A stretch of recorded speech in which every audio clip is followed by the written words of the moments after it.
راجو یوا وکاسم scheme پر 2 جون 2025 سے عمل آوری۔ بینکرز کو قرض جاری کرنے کا مشورہ۔ 5 لاکھ نوجوانوں کو 6,250 کروڑ سبسڈی کا منصوبہ۔ فلاحی اسکیمات میں بینکرز کا اہم رول۔ بینکرز اجلاس سے ڈپٹی چیف منسٹر بھٹی وکرمارکا کا خطاب۔ ڈپٹی چیف منسٹر بھٹی وکرمارکا نے بینکرز پر زور دیا کہ وہ راجو یوا وکاسم اسکیم کے استفادہ کنندگان کو قرض جاری کرتے ہوئے 2 جون 2025 سے شروع ہونے والی اسکیم کی کامیابی میں اہم رول ادا کریں۔ بھٹی وکرمارکا نے اسٹیٹ لیول بینکرز کمیٹی اجلاس میں شرکت کی۔ انہوں نے کہا کہ حکومت نے 5 لاکھ نوجوانوں کو راجو یوا وکاسم اسکیم کے ذریعے سبسڈی پر مبنی قرض فراہم کرنے کا فیصلہ کیا ہے تاکہ نوجوان خود روزگار کا تحت کاروبار شروع کر سکیں۔ انہوں نے کہا کہ اسکیم کی کامیابی میں بینکرز کا اہم رول ہے۔ حکومت کی جانب سے منتخب امیدواروں کو سبسڈی کے علاوہ درکار قرض جاری کیا جائے گا۔ بھٹی وکرمارکا نے مالیاتی سال 2025 و 2026 کے تحت بینکرز کو قرض کی اجرائی کی نشانے کی تکمیل کا مشورہ دیا۔ انہوں نے کہا کہ حکومت سبسڈی کے طور پر 6,250 کروڑ جاری کرے گی۔ انہوں نے کہا کہ نوجوانوں کو روزگار کی فراہمی کے علاوہ خود روزگار اسکیمات سے مربوط کیا جائے۔ انہوں نے کہا کہ راجو یوا وکاسم کے تحت بینکر سے اشتراک کے لیے نوڈل افسرز کا تخرار کیا گیا ہے۔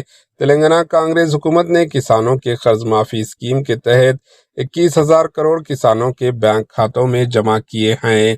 ٹرائبل کسانوں کے لیے 12,600 کروڑ سے نئی اسکیم متعارف کی گئی، جس کے تحت سولار پمپ سیٹ تقسیم کیے جائیں گے۔ آئندہ 5 برسوں میں ویمن سیلف ہیلپ گروپس کو 1 لاکھ کروڑ قرض جاری کرنے کا نشانہ مقرر کیا گیا ہے۔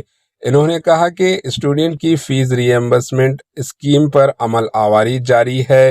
حکومت نے ہر اسمبلی حلقے میں اسکل یونیورسٹیز کے تحت ایڈوانس ٹیکنالوجی سینٹرز کے قیام کا فیصلہ کیا ہے۔ انہوں نے کہا کہ آؤٹر رنگ روڈ اور ریجنل رنگ روڈ کے درمیان صنعتی شعبے کو ترقی دینے کی حکمت عملی تیار کی گئی۔ ڈپٹی چیف منسٹر بھٹی وکرمارکا کے مطابق راجو یوا وکاسم کے منتخب امیدواروں کو 2 جون 2025 سے منظوری لیٹرز جاری کیے جائیں گے۔ انہوں نے کہا کہ حکومت کی سبسڈی کے علاوہ بینکرز کو قرض جاری کرنا ہوگا۔ انہوں نے کہا کہ سابقہ میں امیدواروں کو محض 30% سبسڈی فراہم کی گئی تھی، لیکن کانگریس ریونت ریڈی حکومت نے سبسڈی کی رقم میں اضافہ کیا ہے۔ انہوں نے کہا کہ بینکرز کو محض 0.2% قرض جاری کرنا ہوگا۔ ڈپٹی چیف منسٹر بھٹی وکرمارکا نے انتخابی وعدوں کی تکمیل اور حکومت کی نئی فلاحی اسکیمات کے تفصیلات بیان کر کے کہا کہ حکومت ترقی کے ساتھ فلاحی اسکیمات کو ترجیح دے رہی ہے۔ Bureau report AHN news. జిల్లాల్లో ఉన్నటువంటి బ్యాంక్స్కి మాట్లాడించే క్రమం చేస్తే మేము అనుకున్నటువంటి 2వ తారీఖు నాడు ఇవ్వడానికి అవకాశం ఉంటుంది కాబట్టి దయచేసి I personally request the SLBC convener to look into this and see to that he has been appointed. And also please support MSME. We are giving a lot of focus for MSME in the state. And also startups.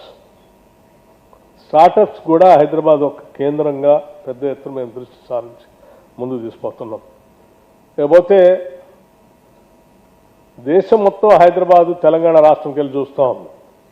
Telangana is also growing fast. It's a rising Telangana. So this is all possible. It is because that the infrastructure kind of a thing which is taking place so fast in the state. The government is also concentrating more and more on infrastructure, and we are also